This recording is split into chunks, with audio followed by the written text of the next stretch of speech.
Alas 5 na yan, pero yan pa ang ating ano, yan na lang ang ating consumption, 7, 1.5. Ang ating limiter ay naka-stay.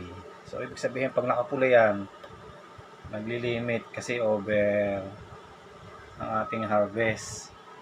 5 yan ha, 5 ano yan, 5 ng hapon.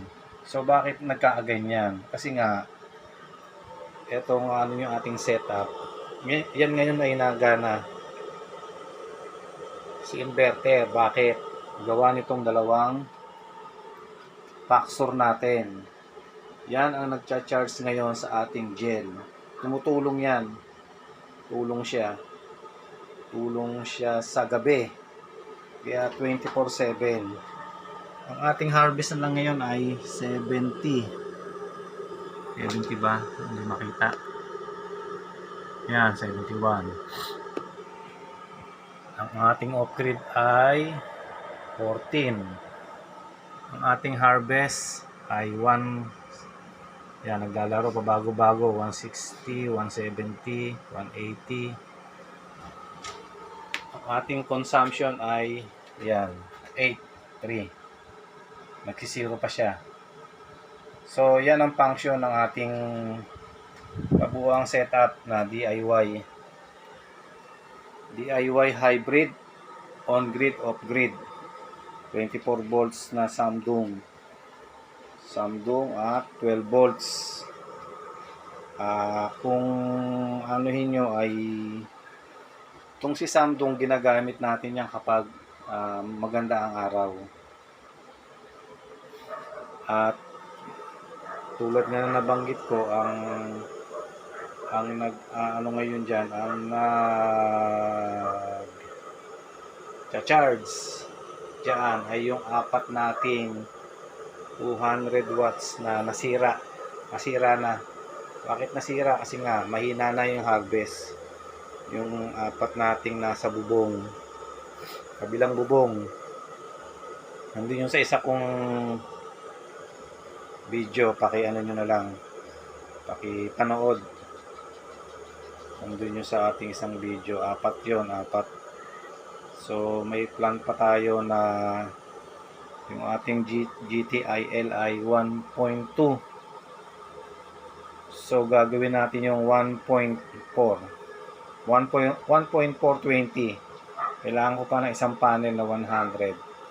At yung 250 na off-grid, kukunin ko yung isang 100 para maging 1.2. Kaya ang matitira dito ay 150.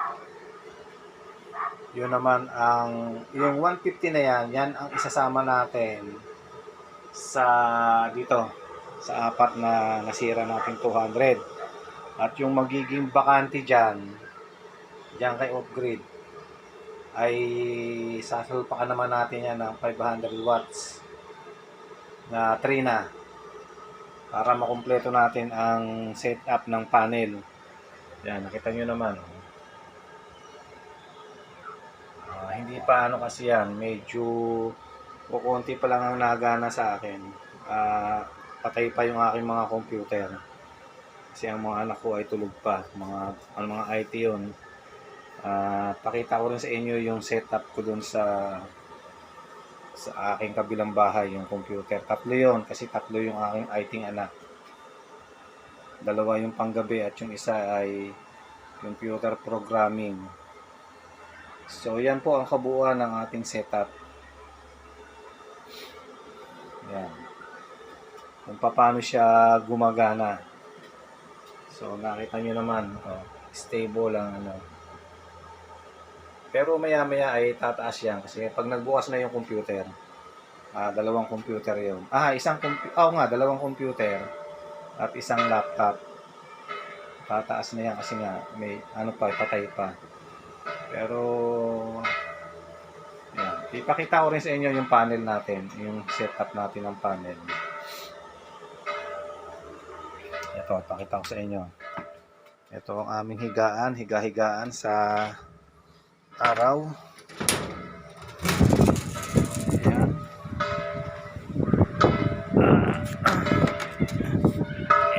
Ayan. dalawang Seraphim pin na 320 watts. Yan, dalawang itim na yan. Yun. Ito yung ani 100. Ito yung sinasabi ko sa inyo, isa. Kukunin ko yan sa ito. Ng isang 100 para maging 800 plus 6, 1.440. At yung anim na yan na maliliit na 150, kasi ano yan, tatlong 30, tatlong 30, dalawang 20, isang 25, 155 pala. At ito yung ating apat na 200 watts na nasira na. Yan. Yan. Pero may harvest pa naman. Nga lang napakaliit na ng harvest niya. Nasa 50 watts na lang yung apat na yan. Ewan ko ano nangyari. Naman yan, nirekta ko na yung diode. Tinanggal ko yung diode, nirekta ko na sa panel. Mismong terminal na panel wala, ganun pa rin. So yun na lang, pang charging naman natin sa S168. Yan yung idadagdag natin. Yan, maliliit na 155 salpak natin dito para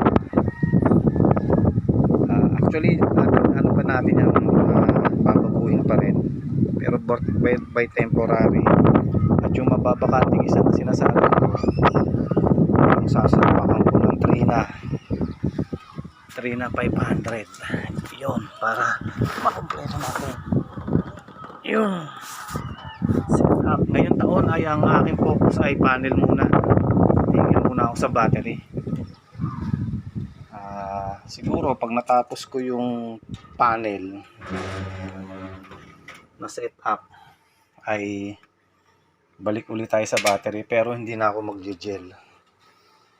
Ano na ako, planning for Live PO4.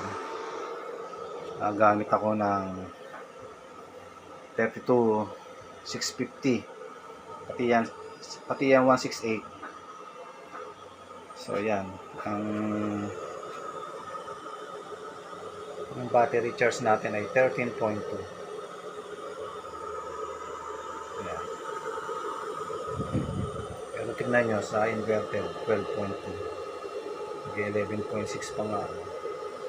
Magulo yung 11.5 pa.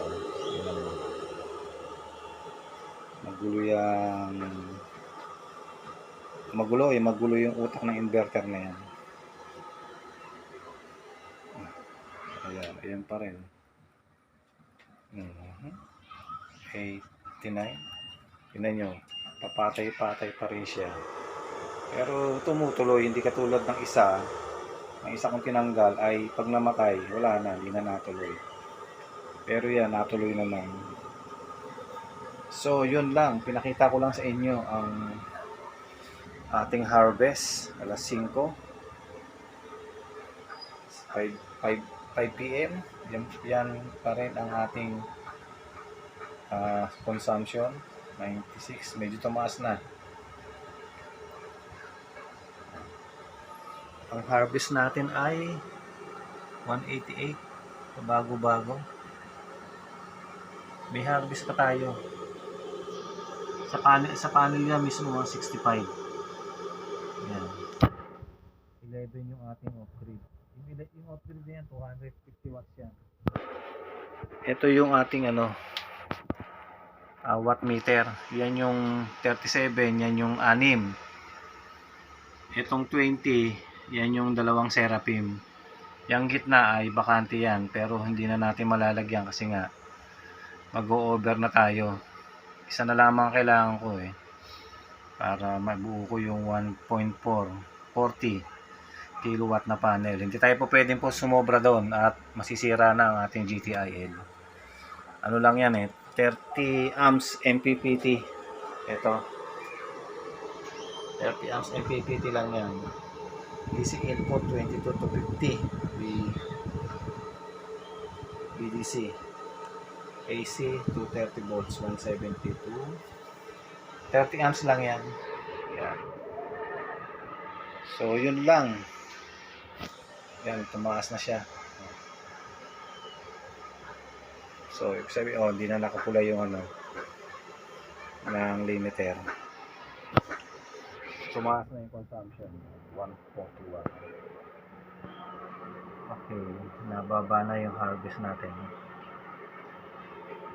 So, yun lang. Pinakita ko sa inyo. Tulad nga ng aking pagkakasabi ay titigil lamang ako sa aking upgrade kapag umabot na lang ng 500 yung ating bill. 500 lang, okay na ako. Hindi ko na hinahangad yung 100 bill. Kasi baka tayo masilip ni Meralco. Kasi galing tayong 6,000. Ngayon ay 2,000. So 4K ang nabawas. At eto nga pala yung mga kable. Aayusin ko pa yan. Yan yung 600 watts. Hindi. 600. 1.2. Yan yung itim. Ito. Itim. Babaguhin niya. Ano lang yan eh. 4 mm. Yan yung pula. Yung galing sa sa 600. At yung nasa baba, yun. Yung galing Seraphim. Nagparallel lang sila dyan. Okay, kaya tatlo yan. Experimental lahat. Sinalpakan ko ng iba't ibang panel. Tinignan ko kung sino ang magandang harvest. Ito ang ating munting galawan. Ito yung isang kwarto ko na ginawa kong control room na tinatawag kong engine room. Ayan. At ito yung ating PC. Yan. At dito rin tayo gumagawa ng sermon. Kasi nga ay isa tayong pastor siyempre. Pastor tayo. Pastor ng COG. Nagpapastor.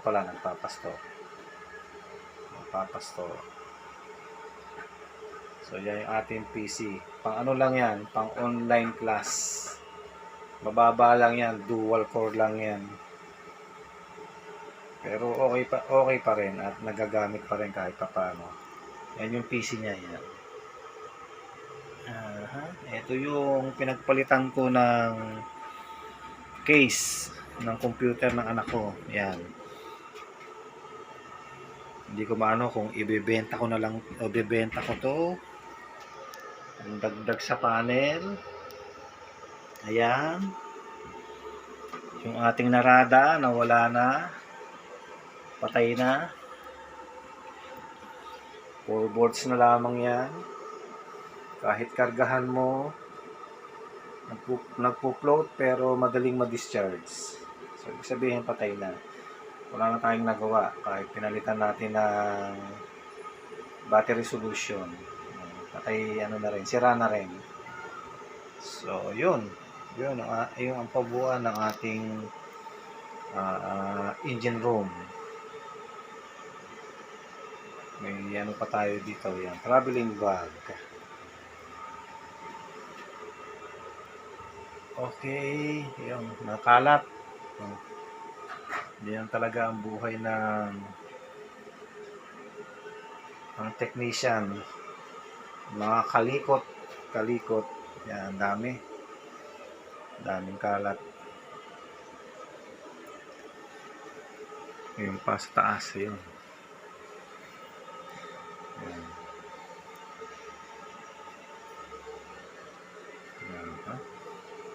Makalat masyado. Wala tayong magagawa. Ganyan talaga ang mga mga technician.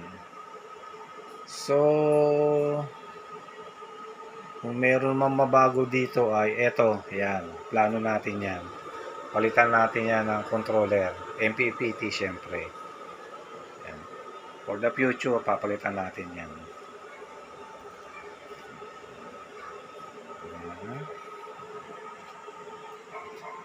So yun, pinakita ko lang sa inyo yung harvest ng ating GTIL ng 5. Ngayon ay tumaas na, 194 na. Consumption natin ay 1, yun nga pala yun. Isa lang yan. Yan yung ating, nakabuhay pa yung ating blower saka exhaust ng ating Samsung 24 volts 1 kilowatt. Okay, maglulubat na pala ako. So hanggang dito na lamang muli mga ka-channel. Muli ay humingi ako sa inyo ng tulong na sana ngayong taon ay maaabot ko na ang 1K subscriber. Tulungan nyo naman ako para magpatuloy itong ating video. At I'm sure naman na marami naman kayong mapupulot dito sa ating video. At marami naman tayong natutulungan sa mga nagtatanong ng matino at nagko-comment ng matino. Yun lang. Kasi nga ay hindi naman tayo nakikipaglokohan. Tayo ay mga professional. Professional po tayo mga kapatid. May mga tinapos po tayong course.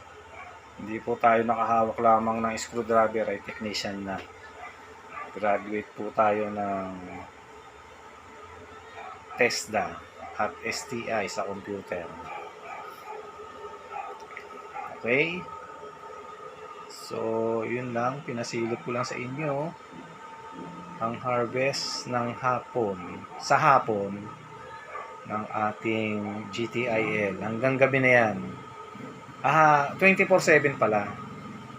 Ito naman hindi umaabot ng 24/7 yan. Itong ating kapos pa si 70AH, naabot lang yan mga hanggang 1 yata, 1 or 2. Kaya planning pa rin magdagdag ng another 70AH or mag-a-assemble ako ng 32650. Ipaparallel natin dyan kay 70AH. 12 volts. 12 volts ang ating. So yun lamang at mamamatay na yung cellphone natin. Hanggang dito na lamang at isang mapagpalang araw sa ating lahat mga ka-solar, and God bless us all.